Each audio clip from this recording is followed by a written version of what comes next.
ಇನ್ನು ರಾಜಸ್ಥಾನದಲ್ಲಿ ನೀಟ್ ಪ್ರಶ್ನೆ ಪತ್ರಿಕೆ ಸೋರಿಕೆ ಪ್ರಕರಣಕ್ಕೆ ಸಂಬಂಧಪಟ್ಟಂತೆ ಸಿಬಿಐ ತನಿಖೆಯಲ್ಲಿ ಸ್ಫೋಟಕ ಮಾಹಿತಿ ಬಯಲಾಗಿದೆ. 10 ಲಕ್ಷ ರೂಪಾಯಿಗಳಿಗೆ ಈ ನೀಟ್ ಪ್ರಶ್ನೆ ಪತ್ರಿಕೆಯನ್ನು ಆರೋಪಿ ಖರೀದಿಸಿದ್ದ.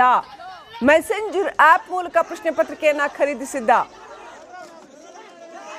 ಜೊತೆಗೆ ಅನಂತರ 15 ಲಕ್ಷ ರೂಪಾಯಿಗಳಿಗೆ ಪ್ರಶ್ನೆ ಪತ್ರಿಕೆಯನ್ನು ಮಾರಾಟ ಮಾಡಿದ್ದೇನೆ ಅಂತ ಆರೋಪಿ ಶುಭಂ ಖೈರ್ನರ್ ಸ್ಫೋಟಕ ಹೇಳಿಕೆ ಕೊಟ್ಟಿದ್ದಾನೆ. ಸಿಬಿಐ ಅಧಿಕಾರಿಗಳು ಶುಭಂನನ್ನ ವಿಚಾರಣೆ ನಡೆಸಿದ್ದಾರೆ. ಲಕ್ಷಾಂತರ ವಿದ್ಯಾರ್ಥಿಗಳ ಭವಿಷ್ಯ ನಿರ್ಧರಿಸಬೇಕಾಗಿದ್ದಂತಹ ನೀಟ್ ಪರೀಕ್ಷೆ ರದ್ದಾಗಿರ್ತಕ್ಕಂಥದ್ದು ಮತ್ತೆ ಮರುಪರೀಕ್ಷೆ ಘೋಷಣೆ ಆಗಿರುವಂಥದ್ದು ವಿದ್ಯಾರ್ಥಿಗಳಿಗೆ ಸಾಕಷ್ಟು ನಿರಾಸೆಯನ್ನು ಉಂಟು ಮಾಡಿದೆ. ಮತ್ತೆ ಪರೀಕ್ಷೆ ಬರೀಬೇಕಲ್ಲ ಅಂತ ಡಬಲ್ ಪರಿಶ್ರಮ ಹಾಕಬೇಕಾಗತ್ತೆ ಅಂತ. ಆದರೆ ನೋಡಿ, ಇಲ್ಲಿ ಈ ಪ್ರಶ್ನೆ ಪತ್ರಿಕೆ ಲೀಕ್ ಆಗಿ ಅದು ಸಾಕಷ್ಟು ಜನರ ಕೈಗೆ ಸಿಕ್ಕಿರ್ತಕ್ಕಂಥದ್ದು ಅನರ್ಹ ವಿದ್ಯಾರ್ಥಿಗಳು, ಯೋಗ್ಯತೆ ಇಲ್ಲದ ವಿದ್ಯಾರ್ಥಿಗಳು, ಯೋಗ್ಯತೆಯುಳ್ಳ ವಿದ್ಯಾರ್ಥಿಗಳ ಅವಕಾಶಗಳನ್ನು ಕಸಿಯುವಂಥ ಒಂದು ಸಂದರ್ಭ ನಿರ್ಮಾಣ ಮಾಡೋದಕ್ಕೆ ಎಡೆಮಾಡಿಕೊಟ್ಟಿದೆ. ಹಾಗಾಗಿ ಆ ಪರೀಕ್ಷೆಯನ್ನು ಮತ್ತೆ ನಡೆಸಬೇಕು ಅಂತ ಕೇಂದ್ರ ಸರ್ಕಾರ ಹೊರಟಿದೆ. ಒಟ್ಟಿನಲ್ಲಿ ಹೇಗಾಯಿತು ಈ ಪ್ರಕರಣ ಅನ್ನೋದರ ಕುರಿತಾಗಿ ಸಿಬಿಐ ತನಿಖೆಯನ್ನು ನಡೆಸ್ತಾ ಇದೆ. ನಾಸಿಕ್ನ ಪ್ರಿಂಟಿಂಗ್ ಪ್ರೆಸ್ ಏನಿತ್ತು, ಹೈ ಸೆಕ್ಯೂರಿಟಿ ಪ್ರಿಂಟಿಂಗ್ ಪ್ರೆಸ್, ಅಲ್ಲಿಂದನೇ ಲೀಕ್ ಆಗಿದೆ ಅನ್ನುವಂಥದ್ದು ಸಿಬಿಐ ತನಿಖೆಯಲ್ಲಿ ಬಯಲಾಗಿದೆ. ಜೊತೆಗೆ 10 ಲಕ್ಷಕ್ಕೆ ಈ ಶುಭಮ್ ಅನ್ನುವಂತಹ ಆರೋಪಿ ಆ ಪ್ರಶ್ನೆ ಪತ್ರಿಕೆಯನ್ನು ಖರೀದಿ ಮಾಡಿ ಅನಂತರ 15 ಲಕ್ಷಕ್ಕೆ ಮಾರಾಟ ಮಾಡಿದ್ದ, ಮೆಸೆಂಜರ್ ಆ್ಯಪ್ ಮೂಲಕ ಮಾರಾಟ ಮಾಡಿದ್ದ ಅನ್ನುವಂಥ ಮಾಹಿತಿ ಲಭ್ಯವಾಗ್ತಾ ಇದೆ. ಶುಭಂ ಖೈರ್ನರ್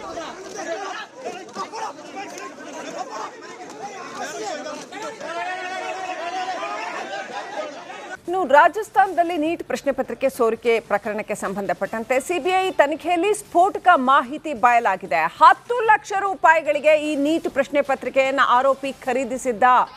ಮೆಸೆಂಜರ್ ಆಪ್ ಮೂಲಕ ಪ್ರಶ್ನೆ ಪತ್ರಿಕೆಯನ್ನು ಖರೀದಿಸಿದ್ದ. ಜೊತೆಗೆ ಅನಂತರ 15 ಲಕ್ಷ ರೂಪಾಯಿಗಳಿಗೆ ಪ್ರಶ್ನೆ ಪತ್ರಿಕೆಯನ್ನು ಮಾರಾಟ ಮಾಡಿದ್ದೇನೆ ಅಂತ ಆರೋಪಿ ಶುಭಂ ಖೈರ್ನರ್ ಸ್ಫೋಟಕ ಹೇಳಿಕೆ ಕೊಟ್ಟಿದ್ದಾನೆ. ಸಿಬಿಐ ಅಧಿಕಾರಿಗಳು ಶುಭಂನನ್ನ ವಿಚಾರಣೆ ನಡೆಸಿದ್ದಾರೆ. ಲಕ್ಷಾಂತರ ವಿದ್ಯಾರ್ಥಿಗಳ ಭವಿಷ್ಯ ನಿರ್ಧರಿಸಬೇಕಾಗಿದ್ದಂತಹ ನೀಟ್ ಪರೀಕ್ಷೆ ರದ್ದಾಗಿರ್ತಕ್ಕಂಥದ್ದು ಮತ್ತೆ ಮರುಪರೀಕ್ಷೆ ಘೋಷಣೆ ಆಗಿರುವಂಥದ್ದು ವಿದ್ಯಾರ್ಥಿಗಳಿಗೆ ಸಾಕಷ್ಟು ನಿರಾಸೆಯನ್ನು ಉಂಟು ಮಾಡಿದೆ. ಮತ್ತೆ ಪರೀಕ್ಷೆ ಬರೀಬೇಕಲ್ಲ ಅಂತ ಡಬಲ್ ಪರಿಶ್ರಮ ಹಾಕಬೇಕಾಗತ್ತೆ ಅಂತ. ಆದರೆ ನೋಡಿ, ಇಲ್ಲಿ ಈ ಪ್ರಶ್ನೆ ಪತ್ರಿಕೆ ಲೀಕ್ ಆಗಿ ಅದು ಸಾಕಷ್ಟು ಜನರ ಕೈಗೆ ಸಿಕ್ಕಿರ್ತಕ್ಕಂಥದ್ದು ಅನರ್ಹ ವಿದ್ಯಾರ್ಥಿಗಳು, ಯೋಗ್ಯತೆ ಇಲ್ಲದ ವಿದ್ಯಾರ್ಥಿಗಳು, ಯೋಗ್ಯತೆಯುಳ್ಳ ವಿದ್ಯಾರ್ಥಿಗಳ ಅವಕಾಶಗಳನ್ನು ಕಸಿಯುವಂಥ ಒಂದು ಸಂದರ್ಭ ನಿರ್ಮಾಣ ಮಾಡೋದಕ್ಕೆ ಎಡೆಮಾಡಿಕೊಟ್ಟಿದೆ. ಹಾಗಾಗಿ ಆ ಪರೀಕ್ಷೆಯನ್ನು ಮತ್ತೆ ನಡೆಸಬೇಕು ಅಂತ ಕೇಂದ್ರ ಸರ್ಕಾರ ಹೊರಟಿದೆ. ಒಟ್ಟಿನಲ್ಲಿ ಹೇಗಾಯಿತು ಈ ಪ್ರಕರಣ ಅನ್ನೋದರ ಕುರಿತಾಗಿ ಸಿಬಿಐ ತನಿಖೆಯನ್ನು ನಡೆಸ್ತಾ ಇದೆ. ನಾಸಿಕ್ನ ಪ್ರಿಂಟಿಂಗ್ ಪ್ರೆಸ್ ಏನಿತ್ತು, ಹೈ ಸೆಕ್ಯೂರಿಟಿ ಪ್ರಿಂಟಿಂಗ್ ಪ್ರೆಸ್, ಅಲ್ಲಿಂದನೇ ಲೀಕ್ ಆಗಿದೆ ಅನ್ನುವಂಥದ್ದು ಸಿಬಿಐ ತನಿಖೆಯಲ್ಲಿ ಬಯಲಾಗಿದೆ. ಜೊತೆಗೆ 10 ಲಕ್ಷಕ್ಕೆ ಈ ಶುಭಮ್ ಅನ್ನುವಂತಹ ಆರೋಪಿ ಆ ಪ್ರಶ್ನೆ ಪತ್ರಿಕೆಯನ್ನು ಖರೀದಿ ಮಾಡಿ ಅನಂತರ 15 ಲಕ್ಷಕ್ಕೆ ಮಾರಾಟ ಮಾಡಿದ್ದ, ಮೆಸೆಂಜರ್ ಆ್ಯಪ್ ಮೂಲಕ ಮಾರಾಟ ಮಾಡಿದ್ದ ಅನ್ನುವಂಥ ಮಾಹಿತಿ ಲಭ್ಯವಾಗ್ತಾ ಇದೆ. ಶುಭಂ ಖೈರ್ನರ್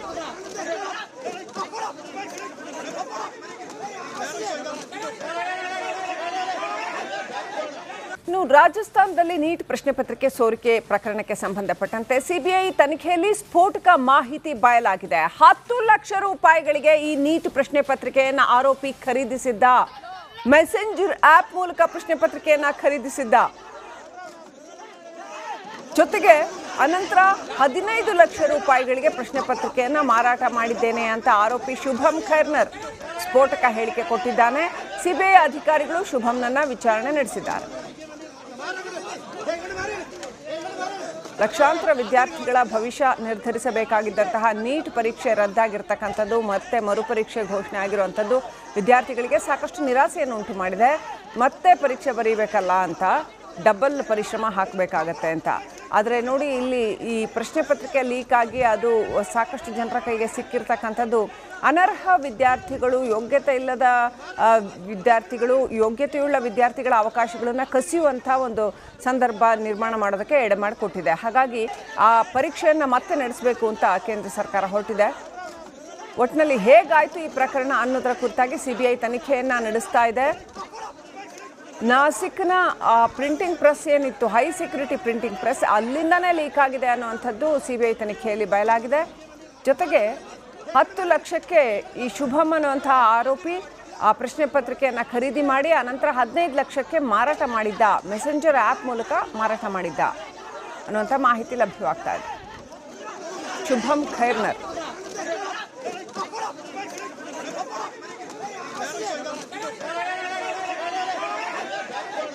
ಇನ್ನು ರಾಜಸ್ಥಾನದಲ್ಲಿ ನೀಟ್ ಪ್ರಶ್ನೆ ಪತ್ರಿಕೆ ಸೋರಿಕೆ ಪ್ರಕರಣಕ್ಕೆ ಸಂಬಂಧಪಟ್ಟಂತೆ ಸಿಬಿಐ ತನಿಖೆಯಲ್ಲಿ ಸ್ಫೋಟಕ ಮಾಹಿತಿ ಬಯಲಾಗಿದೆ. 10 ಲಕ್ಷ ರೂಪಾಯಿಗಳಿಗೆ ಈ ನೀಟ್ ಪ್ರಶ್ನೆ ಪತ್ರಿಕೆಯನ್ನು ಆರೋಪಿ ಖರೀದಿಸಿದ್ದ, ಮೆಸೆಂಜರ್ ಆ್ಯಪ್ ಮೂಲಕ ಪ್ರಶ್ನೆ ಪತ್ರಿಕೆಯನ್ನು ಖರೀದಿಸಿದ್ದ. ಜೊತೆಗೆ ಅನಂತರ 15 ಲಕ್ಷ ರೂಪಾಯಿಗಳಿಗೆ ಪ್ರಶ್ನೆ ಪತ್ರಿಕೆಯನ್ನು ಮಾರಾಟ ಮಾಡಿದ್ದೇನೆ ಅಂತ ಆರೋಪಿ ಶುಭಂ ಖೈರ್ನರ್ ಸ್ಫೋಟಕ ಹೇಳಿಕೆ ಕೊಟ್ಟಿದ್ದಾನೆ. ಸಿಬಿಐ ಅಧಿಕಾರಿಗಳು ಶುಭಂನನ್ನ ವಿಚಾರಣೆ ನಡೆಸಿದ್ದಾರೆ. ಲಕ್ಷಾಂತರ ವಿದ್ಯಾರ್ಥಿಗಳ ಭವಿಷ್ಯ ನಿರ್ಧರಿಸಬೇಕಾಗಿದ್ದಂತಹ ನೀಟ್ ಪರೀಕ್ಷೆ ರದ್ದಾಗಿರ್ತಕ್ಕಂಥದ್ದು ಮತ್ತೆ ಮರುಪರೀಕ್ಷೆ ಘೋಷಣೆ ಆಗಿರುವಂಥದ್ದು ವಿದ್ಯಾರ್ಥಿಗಳಿಗೆ ಸಾಕಷ್ಟು ನಿರಾಸೆಯನ್ನು ಉಂಟು ಮಾಡಿದೆ. ಮತ್ತೆ ಪರೀಕ್ಷೆ ಬರೀಬೇಕಲ್ಲ ಅಂತ ಡಬಲ್ ಪರಿಶ್ರಮ ಹಾಕಬೇಕಾಗತ್ತೆ ಅಂತ.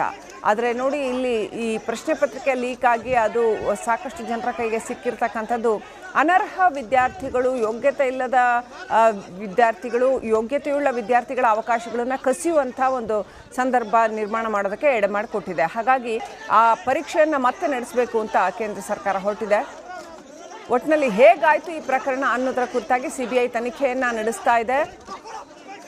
ನಾಸಿಕ್ನ ಪ್ರಿಂಟಿಂಗ್ ಪ್ರೆಸ್ ಏನಿತ್ತು, ಹೈ ಸೆಕ್ಯೂರಿಟಿ ಪ್ರಿಂಟಿಂಗ್ ಪ್ರೆಸ್, ಅಲ್ಲಿಂದನೇ ಲೀಕ್ ಆಗಿದೆ ಅನ್ನುವಂಥದ್ದು ಸಿಬಿಐ ತನಿಖೆಯಲ್ಲಿ ಬಯಲಾಗಿದೆ.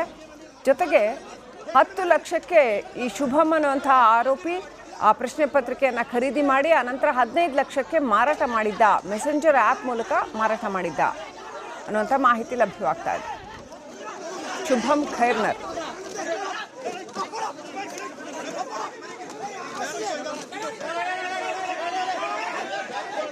ಇನ್ನು ರಾಜಸ್ಥಾನದಲ್ಲಿ ನೀಟ್ ಪ್ರಶ್ನೆ ಪತ್ರಿಕೆ ಸೋರಿಕೆ ಪ್ರಕರಣಕ್ಕೆ ಸಂಬಂಧಪಟ್ಟಂತೆ ಸಿಬಿಐ ತನಿಖೆಯಲ್ಲಿ ಸ್ಫೋಟಕ ಮಾಹಿತಿ ಬಯಲಾಗಿದೆ. 10 ಲಕ್ಷ ರೂಪಾಯಿಗಳಿಗೆ ಈ ನೀಟ್ ಪ್ರಶ್ನೆ ಪತ್ರಿಕೆಯನ್ನು ಆರೋಪಿ ಖರೀದಿಸಿದ್ದ, ಮೆಸೆಂಜರ್ ಆ್ಯಪ್ ಮೂಲಕ ಪ್ರಶ್ನೆ ಪತ್ರಿಕೆಯನ್ನು ಖರೀದಿಸಿದ್ದ. ಜೊತೆಗೆ ಅನಂತರ 15 ಲಕ್ಷ ರೂಪಾಯಿಗಳಿಗೆ ಪ್ರಶ್ನೆ ಪತ್ರಿಕೆಯನ್ನು ಮಾರಾಟ ಮಾಡಿದ್ದೇನೆ ಅಂತ ಆರೋಪಿ ಶುಭಂ ಖೈರ್ನರ್ ಸ್ಫೋಟಕ ಹೇಳಿಕೆ ಕೊಟ್ಟಿದ್ದಾನೆ. ಸಿಬಿಐ ಅಧಿಕಾರಿಗಳು ಶುಭಂನನ್ನ ವಿಚಾರಣೆ ನಡೆಸಿದ್ದಾರೆ. ಲಕ್ಷಾಂತರ ವಿದ್ಯಾರ್ಥಿಗಳ ಭವಿಷ್ಯ ನಿರ್ಧರಿಸಬೇಕಾಗಿದ್ದಂತಹ ನೀಟ್ ಪರೀಕ್ಷೆ ರದ್ದಾಗಿರ್ತಕ್ಕಂಥದ್ದು ಮತ್ತೆ ಮರುಪರೀಕ್ಷೆ ಘೋಷಣೆ ಆಗಿರುವಂಥದ್ದು ವಿದ್ಯಾರ್ಥಿಗಳಿಗೆ ಸಾಕಷ್ಟು ನಿರಾಸೆಯನ್ನು ಉಂಟು ಮಾಡಿದೆ. ಮತ್ತೆ ಪರೀಕ್ಷೆ ಬರೀಬೇಕಲ್ಲ ಅಂತ ಡಬಲ್ ಪರಿಶ್ರಮ ಹಾಕಬೇಕಾಗತ್ತೆ ಅಂತ.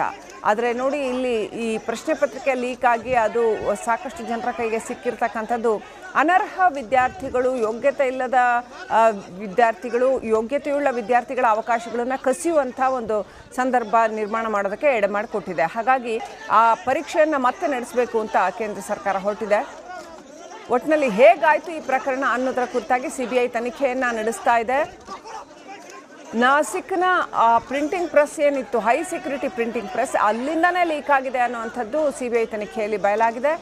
ಜೊತೆಗೆ 10 ಲಕ್ಷಕ್ಕೆ ಈ ಶುಭಂ ಅನ್ನುವಂತಹ ಆರೋಪಿ ಆ ಪ್ರಶ್ನೆ ಪತ್ರಿಕೆಯನ್ನು ಖರೀದಿ ಮಾಡಿ ಅನಂತರ 15 ಲಕ್ಷಕ್ಕೆ ಮಾರಾಟ ಮಾಡಿದ್ದ, ಮೆಸೆಂಜರ್ ಆ್ಯಪ್ ಮೂಲಕ ಮಾರಾಟ ಮಾಡಿದ್ದ ಅನ್ನುವಂಥ ಮಾಹಿತಿ ಲಭ್ಯವಾಗ್ತಾ ಇದೆ. ಶುಭಂ ಖೈರ್ನರ್. ಒಟ್ಟಿನಲ್ಲಿ ಹೇಗಾಯಿತು ಈ ಪ್ರಕರಣ ಅನ್ನೋದರ ಕುರಿತಾಗಿ ಸಿಬಿಐ ತನಿಖೆಯನ್ನು ನಡೆಸ್ತಾ ಇದೆ. ನಾಸಿಕ್ನ ಪ್ರಿಂಟಿಂಗ್ ಪ್ರೆಸ್ ಏನಿತ್ತು, ಹೈ ಸೆಕ್ಯೂರಿಟಿ ಪ್ರಿಂಟಿಂಗ್ ಪ್ರೆಸ್, ಅಲ್ಲಿಂದನೇ ಲೀಕ್ ಆಗಿದೆ ಅನ್ನುವಂಥದ್ದು ಸಿಬಿಐ ತನಿಖೆಯಲ್ಲಿ ಬಯಲಾಗಿದೆ. ಜೊತೆಗೆ 10 ಲಕ್ಷಕ್ಕೆ ಈ ಶುಭಂ ಅನ್ನುವಂತಹ ಆರೋಪಿ ಆ ಪ್ರಶ್ನೆ ಪತ್ರಿಕೆಯನ್ನು ಖರೀದಿ ಮಾಡಿ ಅನಂತರ 15 ಲಕ್ಷಕ್ಕೆ ಮಾರಾಟ ಮಾಡಿದ್ದ, ಮೆಸೆಂಜರ್ ಆ್ಯಪ್ ಮೂಲಕ ಮಾರಾಟ ಮಾಡಿದ್ದ ಅನ್ನುವಂಥ ಮಾಹಿತಿ ಲಭ್ಯವಾಗ್ತಾ ಇದೆ. ಶುಭಂ ಖೈರ್ನರ್. ಇನ್ನು ರಾಜಸ್ಥಾನದಲ್ಲಿ ನೀಟ್ ಪ್ರಶ್ನೆ ಪತ್ರಿಕೆ ಸೋರಿಕೆ ಪ್ರಕರಣಕ್ಕೆ ಸಂಬಂಧಪಟ್ಟಂತೆ ಸಿಬಿಐ ತನಿಖೆಯಲ್ಲಿ ಸ್ಫೋಟಕ ಮಾಹಿತಿ ಬಯಲಾಗಿದೆ. 10 ಲಕ್ಷ ರೂಪಾಯಿಗಳಿಗೆ ಈ ನೀಟ್ ಪ್ರಶ್ನೆ ಪತ್ರಿಕೆಯನ್ನು ಆರೋಪಿ ಖರೀದಿಸಿದ್ದ, ಮೆಸೆಂಜರ್ ಆ್ಯಪ್ ಮೂಲಕ ಪ್ರಶ್ನೆ ಪತ್ರಿಕೆಯನ್ನು ಖರೀದಿಸಿದ್ದ. ಜೊತೆಗೆ ಅನಂತರ 15 ಲಕ್ಷ ರೂಪಾಯಿಗಳಿಗೆ ಪ್ರಶ್ನೆ ಪತ್ರಿಕೆಯನ್ನು ಮಾರಾಟ ಮಾಡಿದ್ದೇನೆ ಅಂತ ಆರೋಪಿ ಶುಭಂ ಖೈರ್ನರ್ ಸ್ಫೋಟಕ ಹೇಳಿಕೆ ಕೊಟ್ಟಿದ್ದಾನೆ. ಸಿಬಿಐ ಅಧಿಕಾರಿಗಳು ಶುಭಂನನ್ನ ವಿಚಾರಣೆ ನಡೆಸಿದ್ದಾರೆ. ಲಕ್ಷಾಂತರ ವಿದ್ಯಾರ್ಥಿಗಳ ಭವಿಷ್ಯ ನಿರ್ಧರಿಸಬೇಕಾಗಿದ್ದಂತಹ ನೀಟ್ ಪರೀಕ್ಷೆ ರದ್ದಾಗಿರ್ತಕ್ಕಂಥದ್ದು ಮತ್ತೆ ಮರುಪರೀಕ್ಷೆ ಘೋಷಣೆ ಆಗಿರುವಂಥದ್ದು ವಿದ್ಯಾರ್ಥಿಗಳಿಗೆ ಸಾಕಷ್ಟು ನಿರಾಸೆಯನ್ನು ಉಂಟು ಮಾಡಿದೆ. ಮತ್ತೆ ಪರೀಕ್ಷೆ ಬರೀಬೇಕಲ್ಲ ಅಂತ ಡಬಲ್ ಪರಿಶ್ರಮ ಹಾಕಬೇಕಾಗತ್ತೆ ಅಂತ.